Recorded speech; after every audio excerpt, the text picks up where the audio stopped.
नमस्कार। दिल्ली दंगों से जुड़ी हुई एक अहम जानकारी सामने आई है। दिल्ली में दंगे भड़काने के पीछे किस किस तरह की साजिश की गई थी, ये दिल्ली पुलिस ने अपनी चार्जशीट में बताई है। कोर्ट को भी ये बात बताई गई है।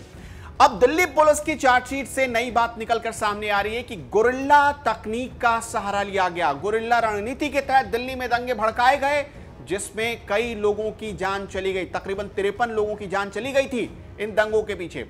आपको भी बताया कि 24 फरवरी को क्या हुआ था दिल्ली में। सीएए के प्रोटेस्ट को लेकर माहौल को कैसे खराब किया गया और इसकी वजह से पूरे दिल्ली में आपने देखा कि जगह जगह दंगे हुए, आगजनी की घटनाएं हुई। अब चार्जशीट में नई जानकारी सामने आई है। गुरिल्ला वॉर तकनीक या गुरिल्ला रणनीति का मतलब होता है कि छिपकर हमला करना। जिन लोगों ने दंगे भड़काए वो यही काम कर रहे थे। दिल्ली पुलिस के खिलाफ छिपकर हमला कर रहे थे या लोगों को भड़काने के लिए छिपकर लोगों को भड़काया जा रहा था। जैसे कि इसमें 2-3 तरीके बताए गए कैसे लोगों को भड़काए गए। पहला तरीका था कि जगह जगह लोग भाषण देते थे और भाषण के जरिए लोगों को भड़काते थे।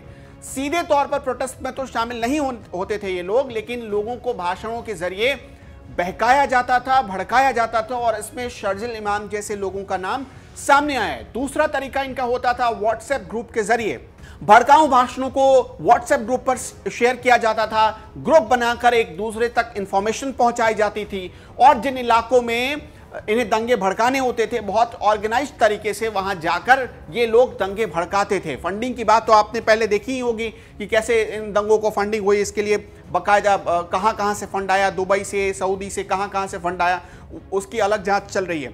दिल्ली प्रोटेस्ट सपोर्ट ग्रुप एक ऐसा ग्रुप तैयार किया गया था जिसका मकसद होता था कि जो दिल्ली में प्रोटेस्ट हो रहे हैं सीएए को, उन प्रोटेस्ट को समर्थन दो और प्रोटेस्ट को ऐसे भड़का दो कि वो दंगों में बदल जाए। इस दिल्ली प्रोटेस्ट सपोर्ट ग्रुप के कुछ मेंबर्स ने दरअसल अपनी नाराजगी जाहिर की थी कि हम ऐसा करते हुए गलत कर रहे हैं, लेकिन इसका कोई फर्क नहीं पड़ा। यहां तक कि एक जो बड़ी बात सामने आई है वो ये कि जो असंतुष्ट और निराश लोग थे, यानी जो लोग इसका विरोध कर रहे थे, उन्हें व्हाट्सएप समूह के कुछ सदस्यों ने बाहर कर दिया जानबूझकर, ताकि वो उनकी सच्चाई लोगों के सामने नहीं रख पाए। उन दोषियों को बेनकाब करने की जब इन लोगों ने धमकी दी, जो लोग दंगे भड़का रहे थे, तब क्या हुआ कि फेसबुक पोस्ट, व्हाट्सएप बातचीत और तमाम चीज़ों के आधार, तमाम फैक्ट्स के आधार पर सबसे पहले तो उन लोगों को किनारा किया गया जो लोग दंगे भड़काने से रोकने जा रहे थे, उसी प्रोटेस्ट ग्रुप में शामिल थे, उन्हें किनारा कर दिया गया। और इसी के तहत 24 फरवरी को उत्तर पूर्वी दिल्ली में जो दंगे हुए उसमें 53 लोगों की मौत हो गई थी और 200 से ज्यादा लोग घायल हुए थे। ये बहुत बड़ी बात सामने आई है। साथ ही एक जो अहम जानकारी सामने आ रही कि 15 ऐसे लोग थे जो उत्तर पूर्वी दिल्ली के दंगे के पहले, यानी 24 फरवरी के पहले बहुत ऑर्गेनाइज तरीके से ये पूरी साजिश रच रहे थे। इसके लिए बाकायदा उन्होंने बैठक की और बैठक के बाद कब कब किसे कौन सा मैसेज भेजना है, कहां मैसेज भेजना है, कहां भड़काऊ भाषण भेजने हैं, ये सब कुछ प्री प्लान था और उसी तरीके से प्लान पर अमल किया गया, जिससे ये दंगे और भड़कते चले गए, हिंसा और भड़कती चली गई। आपने देखा होगा वो तस्वीरें आज भी लोगों के ज़हन में याद है, जब पूरी दिल्ली जल रही थी और लोग इधर उधर भाग रहे थे जान बचाने के लिए।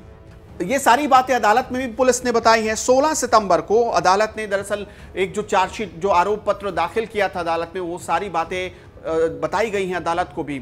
अब ये देखना होगा कि इस पूरे मामले में सुनवाई के बाद, क्योंकि अभी भी कई लोग जेल में हैं, आपको ये पता है, कई बड़े ऐसे नाम हैं जैसे शर्जिल इमाम, सफूरा जरगर, जो तमाम बड़े नाम हैं, उन पर इस वक्त मामला चल रहा है और कोर्ट में लगातार सुनवाई भी हो रही है। तो अब इस पूरे मामले में कोर्ट का क्या फैसला आता है, फिलहाल इसके लिए इंतजार करना होगा। लेकिन इतना तो साफ हो गया है इस फैक्ट के जरिए या चार्जशीट के जरिए कि दंगे एक प्री प्लान साजिश का हिस्सा थे।